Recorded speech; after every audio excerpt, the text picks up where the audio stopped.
And आपका स्वागत है द सैंड में। फिल्म की शुरुआत कुछ युवाओं के बीच पर पार्टी करने से होती है। एक कैमरामैन हर किसी को नाचते, पप्पी करते और मस्ती करते हुए फिल्माता है। मिच नाम का एक आदमी सभी को अपने फोन एक बैग में रखने के लिए कहता है ताकि कोई भी इस मस्ती से भरी रात की तस्वीर ना ले सके और उसे इंटरनेट पर भी ना डाल सके। फिर दो लोग वेंस और गिलबर्ट अजीब से पदार्थ की एक गेंद लाते हैं, यह दावा करते हुए कि उन्हें ये पानी के पास मिली है। हर कोई उस चीज से घिन करता है लेकिन वह उसके बारे में ज्यादा बात नहीं करते। फिर अगले सीन में अचानक सुबह हो जाती है, सब सोए हुए हैं। कायली नाम की एक लड़की मिच के साथ है जबकि उनके 4 दोस्त चंदा, जोना, रॉनी और वेंस पास की एक कार में हैं। कायली सबसे पहले जागती है और चारों तरफ देखती है। जब वह समुद्र तट पर एक पक्षी को उड़ने के लिए संघर्ष करते हुए देखती है, वह मानती है कि वह फंस गया है, लेकिन अचानक पक्षी रेत के अंदर डूब जाता है। हैरान कायली सबको रेत पर कदम न रखने की चेतावनी देने की कोशिश करती है, लेकिन जब वह मुड़ती है तो वह क्या देखती है? वह देखती है कि उसकी दोस्त मार्शा जो एक बेंच पर नग्न सो रही होती है, वो रेत पर पैर रखती है। उसके पैर फंस जाते हैं और वह हिल नहीं सकती। समूह भ्रमित है और वेंस मार्शा के पास जाने की कोशिश करता है। कायली उसे रोकने की कोशिश करती है लेकिन वह नहीं सुनता। मार्शा तक पहुंचने से पहले वेंस भी रेत में गिर जाता है और फंस जाता है। अब मार्शा कहीं दिखाई नहीं दे रही है, रेत ने उसे पूरी तरह से निगल लिया है। वेंस दर्द में चिल्लाता है और अपनी प्रेमिका रोनी से उसकी मदद करने के लिए कहता है। जैसे ही वेंस अपना सिर उठाने की कोशिश करता है, उसकी त्वचा और आंख उसके सिर से बाहर निकल जाते हैं और वो रेत में डूब जाता है। ये कैसे हो सकता है? इस पर समूह विचार मंथन करना शुरू कर देता है। जब वे किसी को कॉल करने की कोशिश करते हैं तो उन्हें पता चलता है कि उनकी फोन कार की डिक्की में है। जोना कार को स्टार्ट करने की कोशिश करता है लेकिन उनकी बैटरी खत्म हो चुकी है। समूह पूरी तरह से समुद्र तट पर फंस गया है। कायली फिर डेक के पास जाती है और रेत पर अपना हाथ रखती है। हम देखते हैं कि सफेद तार रेत के नीचे से उसकी हथेली तक पहुंचने की कोशिश कर रहे हैं। इसे देखकर मिच भी हैरान है। तभी गिलबर्ट नाम का उनका एक और दोस्त एक कूड़ेदान के अंदर फंसा हुआ उठता है। वो सब पर काफी गुस्सा होता है उसको कूड़ेदान में फंसाने के लिए। समूह के सभी लोग उसको कूड़ेदान में रहने के लिए ही कहते हैं। गिलबर्ट भ्रमित है, लेकिन जब वह सुनता है कि मार्शा और वेंस मर चुके हैं तो वो उनकी बात मान लेता है। मिच और कायली अंदर जाते हैं और जोना उन्हें ईर्ष्या से देखता है।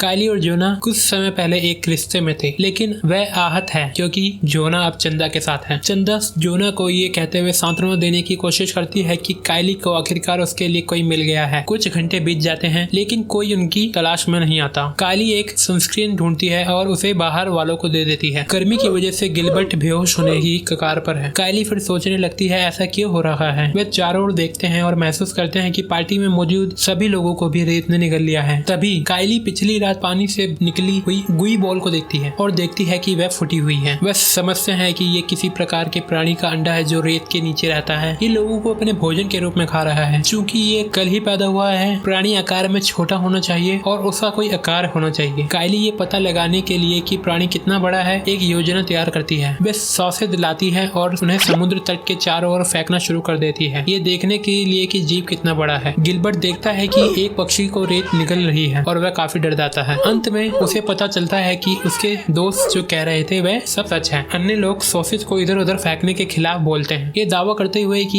ये उनके भोजन का एकमात्र स्रोत है। लेकिन कायली रुकती नहीं। आखिरी सॉसेज रेत ने नहीं निकला था और समूह जश्न मनाता है, ये देखते हुए कि कोई रास्ता हो सकता है, लेकिन उनके पास अभी भी रेत में इतनी दूर तक पहुंचने का कोई रास्ता नहीं है। जोना फिर अपनी कार के पिछले हिस्से में जाता है और 2 सर्फ बोर्ड उठाता है। वे एक को रेत पर रखता है और उसके ऊपर कूद जाता है। रेत उसको नहीं निकलती। हर कोई खुश होता है। जोना फिर पास की एक बेंच पर जाता है। जैसे ही वह उस पर कदम रखने वाला होता है, सर्फ बोर्ड अपने आप हिल जाता है। जोना लगभग भूमि पर गिर पड़ता है और रेत के भीतर से डोरी और स्ट्रिंग बाहर आकर उसके पेट पर लग जाती है। वह खुद को बचाने में कामयाब हो जाता है, लेकिन उसके पेट में चोट लग जाती है। उसे बेंच पर खाद्य सामग्री से भरा बैग मिलता है। वह गलती से एक केला जमीन पर गिरा देता है, लेकिन उस केले को रेत नहीं निकलती। जोना अपने हाथों को जमीन पर रखता है और पता लगाता है कि केला उस हिस्से पर गिरा है जहाँ उन्होंने कल रात आग जला रखी थी, तो जीव आग या राख के बाहर नहीं आ सकता। जब वह खड़ा होता है तो हम देखते हैं कि उसके पेट के घाव काफी खराब हो रहे हैं और उसमें से मवाद निकलने लगा है। वो काफी डर जाता है। कायली उसे शांत होने के लिए और बैग में देखने के लिए कहती है। वह बैग में मिले सोडा और पानी को दर्द से कर्राते हुए सभी को देता है। उसके घाव पल पल खराब होते जाते हैं। जोना फिर मिच को कैन देने की कोशिश करता है, लेकिन उसके पेट पर मवाद के पिंपल फटने लगते हैं। वह दर्द से रोता है और बेंच पर लेट जाता है। जमीन पर मौजूद सर्फ बोर्ड अभी भी चल रहा है, जिससे पता चलता है कि प्राणी बढ़ रहा है और विकसित हो रहा है। कायली ने कार की टायरों से जुड़े तारों को नोटिस किया जो कार को हिलाने की कोशिश कर रहे हैं। उनके पास इतना समय नहीं है कि जीव इतना बड़ा हो जाए कि पूरी कार ही निकल ले। चंदा और रोनी ट्रंक से फोन लेने की कोशिश करते हैं। रोनी हुड पर चढ़ने की और उसे खोलने की पेशकश करती है। वे चंदा से कहती है कि उसकी मृत्यु हो जाती है तो वह उसकी माँ को डायरी में लिखा उसका पत्र दे दे, और ये कहते हुए वह हुड पर कदम रखती है। वह इसे खोलने ही वाली होती है, लेकिन कायली ने उसे यह कहते हुए रोक दिया कि हुड चौड़ा हो जाएगा और उसे रेत पर गिरा देगा। कायली उन्हें रेस्क्यू हुड देती है ताकि रोनी उसे पकड़ सके। वे अंत में ट्रंक खोलने में कामयाब हो जाते हैं। तभी एक कार समुद्र तट पर आती है और समूह को देखकर हॉर्न बजाती है। यह रोनी को चौंका देता है और वह गलती से ट्रंक को फिर से बंद कर देती है। उसकी उंगलियां उस पर फंस जाती है जिससे वह दर्द से कर्रा उठती है। मिच और कायली उसकी मदद करने के लिए कार वाले को चिल्लाकर बुलाते हैं। कार के अंदर एक समुद्र तट गश्ती अधिकारी है। अधिकारी समझता है कि समूह नशे में है, इसलिए वो उनको गंभीरता से सुनता नहीं है। कायली के अपनी कार के अंदर रहो चिल्लाने के बावजूद वह आदमी उस कार से निकल जाता है। जब वह समुद्र तट पर स्वतंत्र रूप से चलता है तो समूह आश्चर्यचकित हो जाता है। उनके पैरों के क्लोजअप में हमें दिखता है कि जीव उनके जूतों से नहीं जुड़ सकता। अधिकारी जोना के पास जाता है और उसके घाव से घृणा करता है। ये तो टट्टी है। वह पूरी तरह से उसकी मदद की पुकार को अनदेखा कर देता है, ये मानते हुए कि समूह नशे में है। वे कायली से बात करने जाता है और लापरवाह किशोर होने के लिए उसका और मिच का अपमान करता है। वह कायली को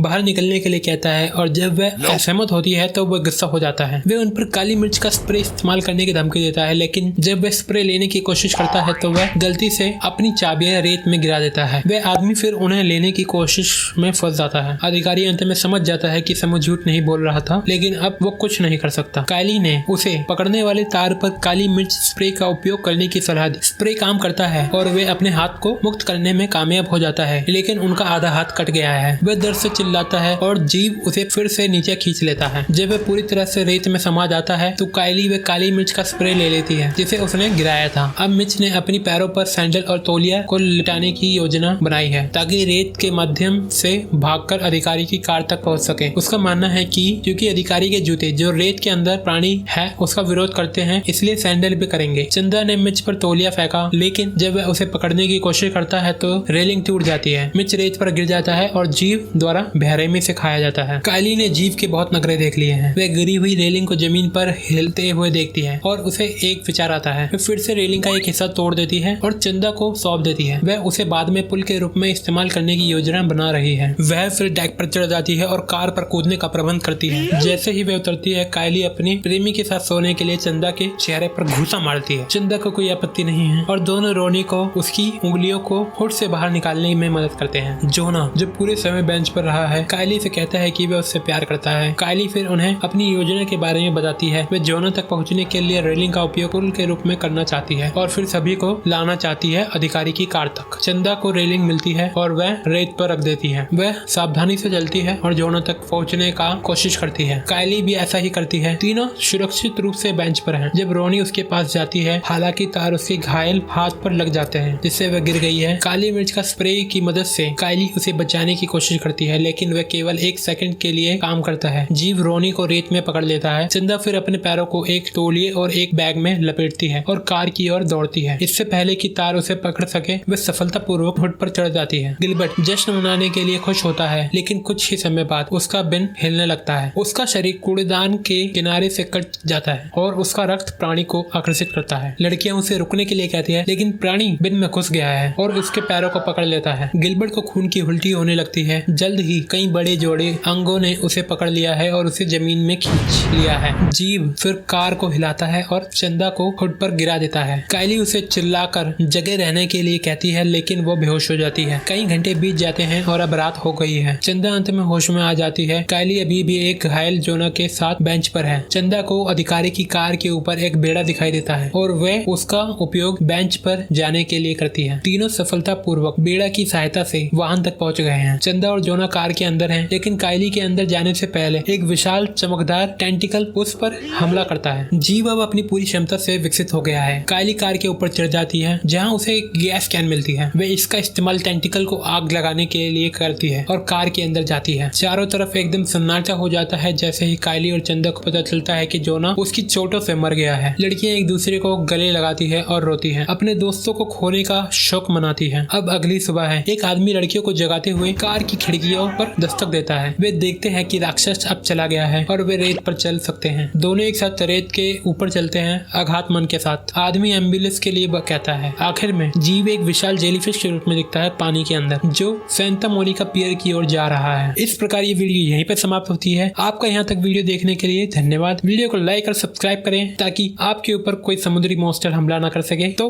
आपसे मैं मिलता हूँ अगले वीडियो में।